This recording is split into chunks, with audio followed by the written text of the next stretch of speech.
নমস্কার, আমি সুতপা। সুতপা ট্রাভেল ব্লগে আপনাদের সবাইকে স্বাগত। এখন ভোর 4:30। বাড়ি থেকে বেরিয়ে পড়েছি বন্ধুদের সাথে।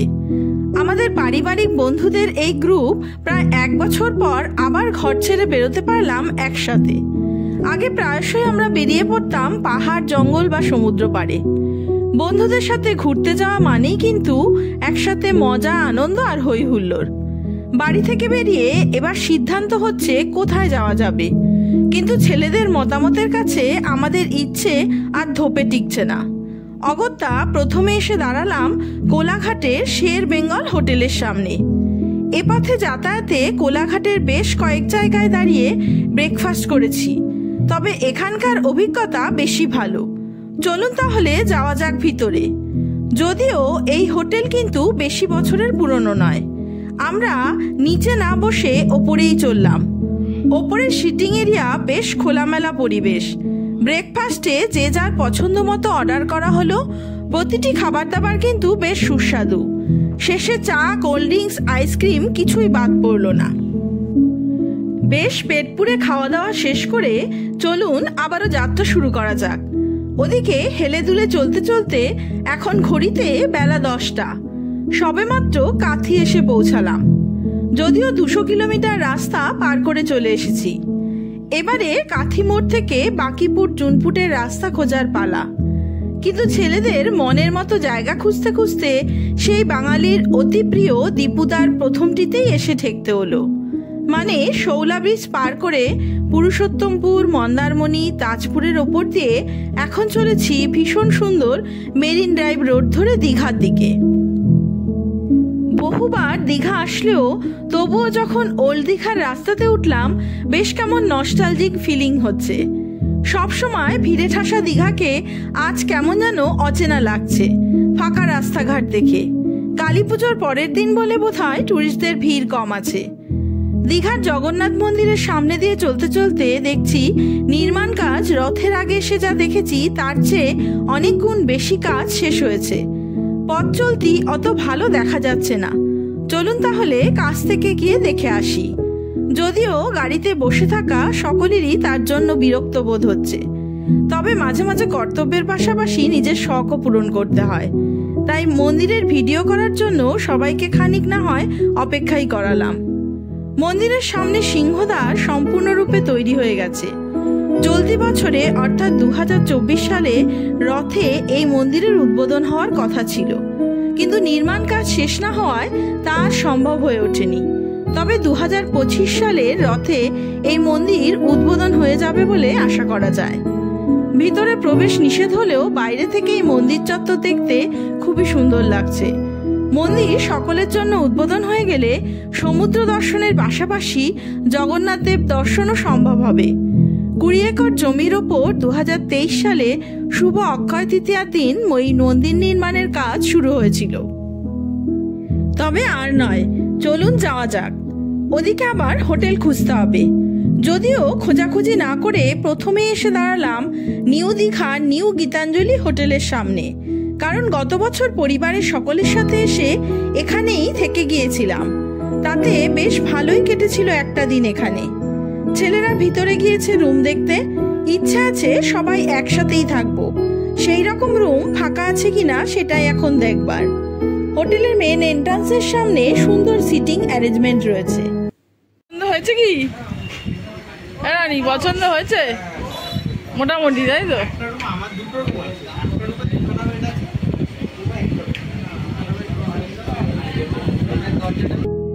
চলুন, ওদিকে মোটামুটি রুম বুক হয়ে গেছে। রুম 3 তলাতে। বাঁদিকে হোটেলের নিজস্ব ওয়েটিং এরিয়া পার করে সিঁড়ি। তবে সে পথে না গিয়ে লিফটেই না হয় যাওয়া যাক। আমার কিন্তু এই হোটেলের পরিবেশ ভীষণই ভালো লাগে। বেশ ফ্যামিলি সুলভ।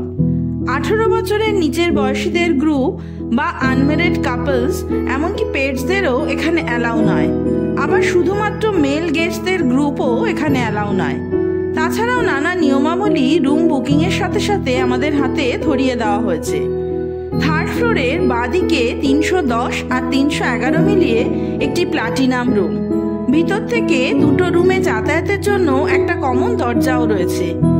310-এ একটি ডাবল বেড আর 311-তে দুটো ডাবল বেড, মোট 6 জনের থাকার মতো। দুটো রুম থেকেই সমুদ্র দেখা যায় ঘর থেকেই, তবে রুমগুলো বেশ বড়সড় খোলামেলা। 310-এ আবার সুন্দর এক কজি কর্নার রয়েছে যেখানে বসে সমুদ্র উপভোগ করা যাবে। আর 311-তে আবার 3টে জানলার পর্দা সরিয়ে দিলেই সামনে সমুদ্র। চাইলে সোফায় বসে বা বিছানায় শুয়েও বাইরের সমুদ্রকে দেখা যাবে। দুটো রুম মিলিয়ে একসাথে প্লাটিনাম রুম, সেই হিসাবে রুম তারিফ পড়েছে 9,000 টাকা। আগের বার এসে নিউ গীতাঞ্জলির 2nd ফ্লোরে দুটো ফ্যামিলি রুম নেওয়া হয়েছিল।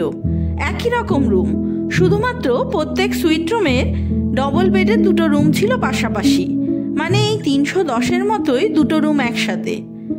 এই হোটেলে নামকরণ অনুযায়ী মাঝের দেওয়ালে রবীন্দ্রনাথ ঠাকুরের এই কোলাজ কিন্তু আমার ভীষণ প্রিয়।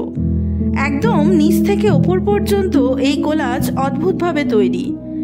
রবীন্দ্রনাথ ঠাকুরের লেখা গীতাঞ্জলি কাব্যগ্রন্থ অনুসারেই এই নামকরণ। মাঝের এই অংশ পুরোটাই ফাঁকা রেখে তার চারিদিক ঘিরে হোটেলের সমস্ত রুম, যা ভীষণই অ্যাট্রাকটিভ। ওদিকে আবার ছেলেরা গিয়েছে নিচে সুইমিং পুলে দাপাদাপি করতে। চলুন একবারটি না হয় সেখান থেকেও ঘুরে আসি। একদম গ্রাউন্ডে হোটেলের ব্যাক সাইডে রয়েছে সুইমিং পুল, তবে তুলনামূলকভাবে অনেক ছোট। প্রথমটায় এই সুইমিং পুলের কারণেই ছেলেরা গড়রাজি ছিল।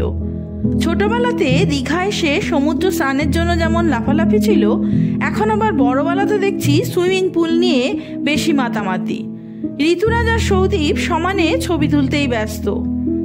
আবার পুলে নামার জন্য উপযুক্ত সুইমিং কস্টিউম এখানে না হলে, নিজেদের কাছে যদি না থাকে তাহলে ড্রেস ভাড়াও পাওয়া যাচ্ছে, যদিও ওদের তা দরকার হয়নি। 2টা বাজে কিন্তু খিদে পেয়ে গেছে অলরেডি। কি আমি কথা বলছি, দেরি হবে, কালকে সকালে খেয়ে নিস। রুমে ফিরে ওদের ড্রেস চেঞ্জ করতে করতে ভাবছি নিচে রেস্টুরেন্টে লাঞ্চের অর্ডারটা দিয়েই দিই, কিন্তু ও প্রান্ত থেকে উত্তর আসলো রেস্টুরেন্টে বসার টেবিল ফাঁকা নেই এই মুহূর্তে, তাই রুমেই খাবার পাঠিয়ে দেবে। ততক্ষণ না হয় ব্যালকনিতে দাঁড়িয়ে নিউ দীঘার সমুদ্র সৈকত উপভোগ করতে থাকি। ওই যে ওদিকে বেল বাজলো বোধহয়, খাবার চলে এসেছে। গিয়ে দেখি লাঞ্চে বেশি কিছু নয়, ডাল ভাত আলু পোস্ত, ডিম কষা আর একটা স্যালাড অর্ডার করা হয়েছিল। খাওয়া দাওয়া সেরে সবাই একটা ভাত ঘুম দিয়েছে। আমিও খানিক রেস্ট নিয়ে আবার নিচে চলে আসলাম সমুদ্র পাড়ে যাওয়ার জন্য, কারণ এখন 5টাতেই সন্ধে ঘনিয়ে আসে। অন্ধকারে আর সমুদ্রের রং বোঝা যাবে না। এসে থেকে এখনো সমুদ্রের কাছে যেতে পারলাম না। পিছনে নিউ গীতাঞ্জলি হোটেল, রাস্তা পার করেই দোকানপাট, তারপরেই সমুদ্র। হোটেলে পৌঁছে থেকে কেবলমাত্র ওপর থেকেই এসব দেখে যাচ্ছিলাম, এবারে কাছে আসতে পারলাম। ওই যে পিছনে হোটেলের 3 তলাতে রুমের ব্যালকনি দেখা যাচ্ছে, আর এদিকে নিউ দীঘার সমুদ্র পাড়ে চিরপরিচিত দৃশ্য। রাস্তার ধারে বসার জায়গায় বহু মানুষের ভিড়।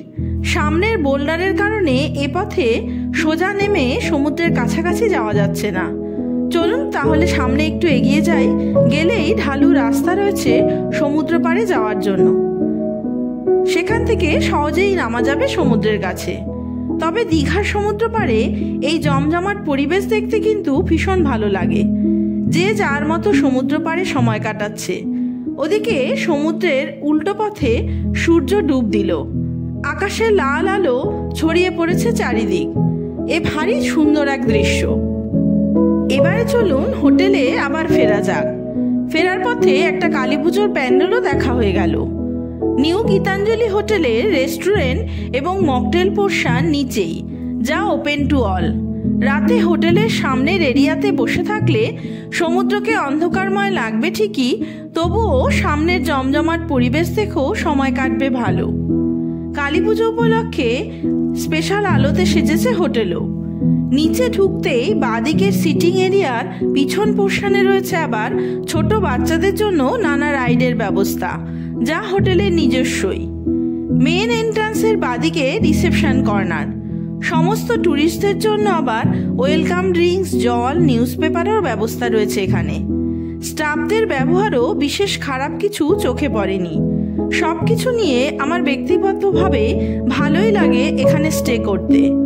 চলুন সকলে রেডি হয়ে বেরিয়ে পড়েছে ওদিকে, আবার একসাথে ঘোরাঘুরি করা।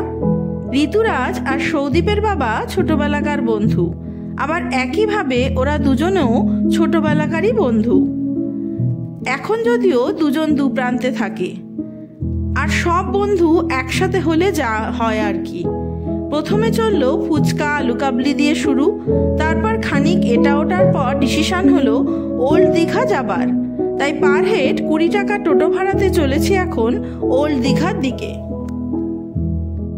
রাতের অন্ধকারে নির্মীয়মান জগন্নাথ মন্দির আলোতে ঝলমল করছে, যে দৃশ্য সত্যি তাকিয়ে থাকার মতো। ওল্ড দীঘার মেন রাস্তা থেকে ডান দিকে ট্যুরিস্টদের ভিড়ে ঠাসা রাস্তা পার করে চলে আসলাম সমুদ্র পাড়ে। এই রাস্তায় বাঁদিকে সোজা চলে গেছে নিউ দীঘা, চাইলে হেঁটেও আসতে পারতাম।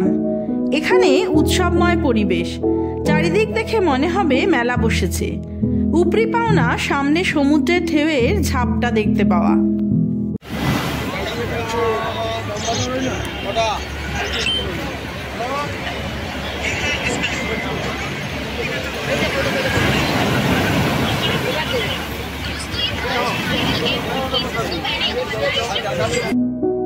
বাইরে ঘোরাঘুরি করে হরেক রকম খাবার দাবার খেয়ে আবার হোটেলেই ফিরে আসলাম। রুমে এসে আবারও ছেলেরা রেস্টুরেন্টের খাবার অর্ডার করলো সন্ধেবেলার স্ন্যাক্স হিসাবে। এটা কি ডান দিকেরটা? Only on Travel XP. কি এটা বাবা? राम राम साहब, राजस्थान जहाँ पे रिवाज और এবারে না হয় চলুন হোটেলের রুফটপ থেকে একবার ঘুরে আসি। আমরা যেখানে রয়েছি তার ওপর তলাতেই সিঁড়ি দিয়ে চলে আসলাম ছাদে। আমার সাথে সবাই চলে আসলো বসে আড্ডা দিতে। হোটেলে থাকা অন্যান্য গেস্টরাও দেখছি বসে সময় কাটাচ্ছেন এখানে। ওদিকে নিচে কালী পুজোর প্যান্ডেলে চলছে বেশ জমজমাট অনুষ্ঠান, ওপর থেকে তাও দেখা যাচ্ছে। রাতের আলো ঝলমলে নিউ দীঘাকে ওপর থেকে বেশ অন্যরকমই লাগছে।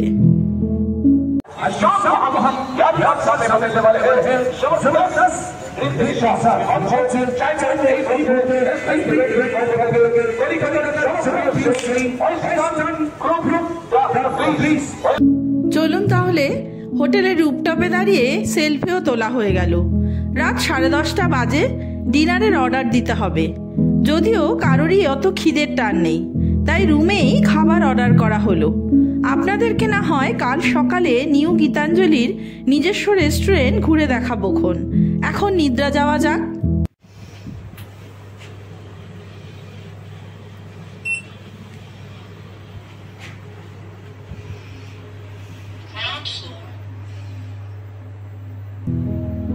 ঘড়িতে এখন 6টা বাজে। একাই বেরিয়ে পড়লাম। সূর্যোদয় হোটেলের রুম থেকেই দেখা গেছে। তবুও দীঘা এসে সমুদ্রকে কাছ থেকে না দেখলে মনে শান্তি হয় না। আবার সমুদ্রের কাছে এসে সমুদ্রে পা ভিজাতে না পারলেও শান্তি নেই। দুদিন আগেই অমাবস্যা ছিল, সেই কারণে সমুদ্র অনেক এগিয়ে এসেছে। সমুদ্রের ঢেউ ঘেঁষে বালির ওপর থেকে হাঁটার উপায় নেই, আবার পাথরের ওপর দিয়ে হেঁটে নামাও বিপজ্জনক। তাই সামনেই এগিয়ে যেতে হবে। তবে যাই বলুন না কেন, সমুদ্র পাড়ে আসলে ভোরবেলার দৃশ্য কিন্তু মিস করা যায় না। এ এক অন্য রকমের শান্তি। আবার এত সুন্দর পরিবেশে সমুদ্র পাড়ে বসে চা খাওয়ার মজাই আলাদা।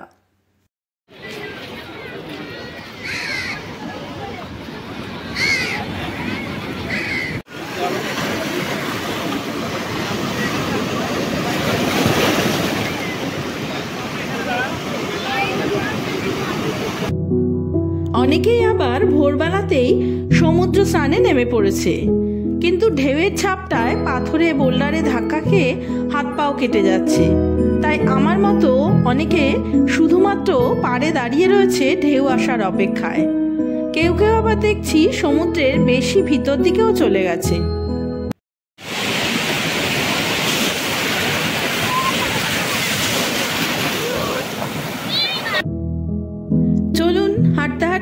আবারও হোটেলের সামনেই চলে আসলাম। আমাদের একদিনের ভ্রমণ আর কয়েক ঘন্টার মধ্যেই শেষ হতে চলেছে, তবে তার আগে ব্রেকফাস্টটা সেরে নিতে হবে। এই হোটেলে কিন্তু ব্রেকফাস্ট কমপ্লিমেন্টারি, তা আপনি যে কোনো রুমেই থাকুন না কেন। গ্রাউন্ড ফ্লোরে ওনাদের নিজস্ব রেস্টুরেন্টে 7:30 থেকে 9:30 পর্যন্ত এই সার্ভিস অ্যাভেলেবেল। অনেকেই অলরেডি ব্রেকফাস্ট করা শুরু করে দিয়েছে নিজেদের পছন্দ মতো খাবার নিয়ে। তাই বললো? হ্যাঁ, লেখাই আছে। কেন সাম্বার টাম্বার নেই? আছে, জানি না, যে ছোলার ডাল আছে, লুচিটা দিচ্ছে, উপমাটাও হয়ে যাচ্ছে, ইডলি আছে, ইডলি খেতে পারো। আমাদের যেহেতু আজ শনিবারে নিরামিষ, তাই নিজেদের মধ্যে আলোচনা চলছে কি কি খাওয়া যাবে। আপাতত চোখের সামনে পিওর ভেজের মধ্যে ভেজ উপমা আর লুচি ছোলার ডাল নিয়ে ওরা বসে পড়ছে টেবিলে। তবে এখানে খাবারের আয়োজন অনেক প্রকারেরই। প্রথমে জুস দিয়ে শুরু, তারপর স্প্রাউট স্যালাডের নানা উপকরণ, বিভিন্ন ধরনের ফল, muffin, brown bread, white bread, butter সহ পাশে টোস্টারও রাখা আছে। 2 ধরনের কর্নফ্লেক্স, দুধ, ভেজ মশলা উপমা, ইডলির সাথে অনিয়ন চাটনি, সাম্বার ডাল, লুচি ছোলার ডাল, চিকেন সালামি, চিকেন সসেস, বয়েলড এগ, শেষে চা কফি। বেশ জমিয়েই ব্রেকফাস্ট করা যাবে এখানে। তবে খাবার নিয়ে নষ্ট না করারও অনুরোধ করা রয়েছে এখানে। এবারে আমি নিজেও প্লেট সাজিয়ে বসে পড়ব সবার সাথে। যদিও ভেজ আইটেম খুঁজে খুঁজে নিতে একটু সময় লেগে গেল। সবার মধ্যে একমাত্র আমার ছেলে এখন হস্টেলে থাকে বলে শনিবারের নিরামিষ না মেনে চিকেন আইটেম নিয়েই বসেছে। আমার বাড়িতে 7 জনের যৌথ পরিবার, তবে প্রত্যেকেই খাদ্যরসিক। পরিবার বা বন্ধু সকলের সাথে একসাথে হওয়া মানেই আমাদের খাওয়া দাওয়াই বেশি প্রাধান্য পায়। এখান থেকে নাও, কিন্তু ব্রেডটা বলছে কি এটা আচ্ছা না। হ্যাঁ, গ্রাউন্ড ফ্লোরেই রেস্টুরেন্টের পিছনের দিকে ড্রাইভারদের রুম রয়েছে। অন্যান্য সময় আমাদের সাথে ড্রাইভার যে আসে সে আমাদের সাথেই থাকে, কিন্তু এবার যাকে নিয়ে এসেছি তাকে আমরা একদমই চিনি না, তাই হোটেলের ড্রাইভার রুমেই সে রয়েছে। তাকে একবার নক করে গেলাম যে আমরা এখন বেরোবো। নিউ গীতাঞ্জলি হোটেলে মোট 67টি বা 67 রুম রয়েছে। এটি 2nd ফ্লোর। এই ফ্লোরে 15টি রুম রয়েছে, তবে 2 বেড, 3 বেড, 4 বেড হিসাবে প্রত্যেক রুমের চার্জ আলাদা আলাদা, আলাদা আলাদা নামও তাদের। কিন্তু প্রত্যেক ফ্লোরেই সি ফেসিং আর ব্যাক ফেসিং হিসাবে রুমগুলো আলাদা আলাদা। হোটেলে চেক ইন টাইম 11টা আর চেক আউট টাইম সকাল 9:30। তাই এখন প্রত্যেক ট্যুরিস্টকে নক করা হচ্ছে রুম ছাড়তে।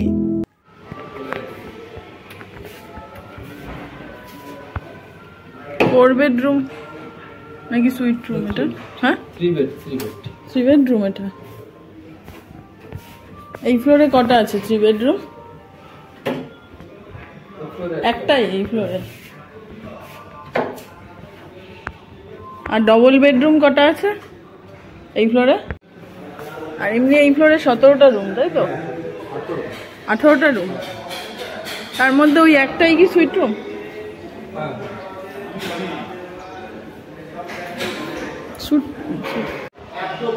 আরে এখান থেকে শোনা যাচ্ছে।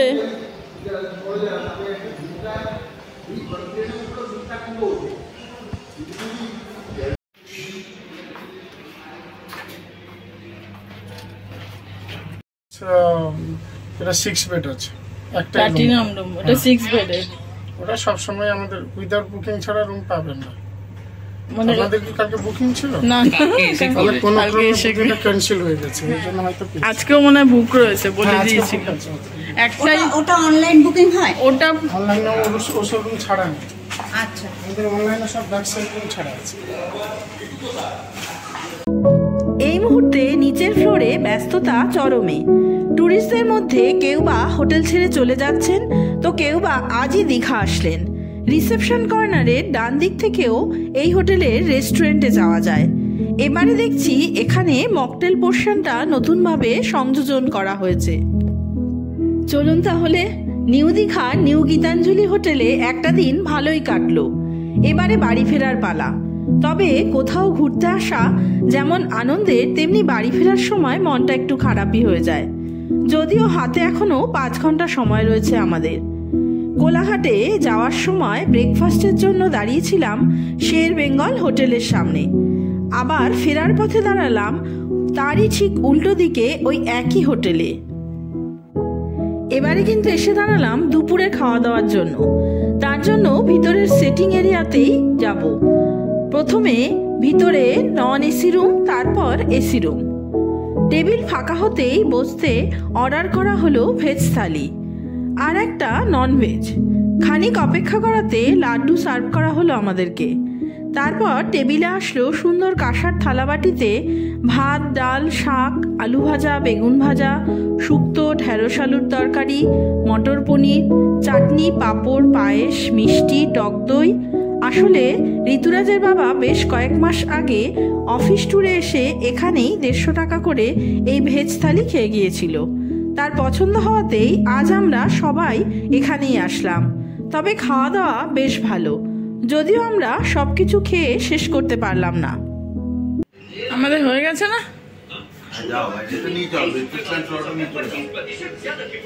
কে খাবে? সমিতদা খাবে না? আমাদের এরপরের গন্তব্য দিল্লি রোডের ওপর এক্সপ্রেস ধাবা।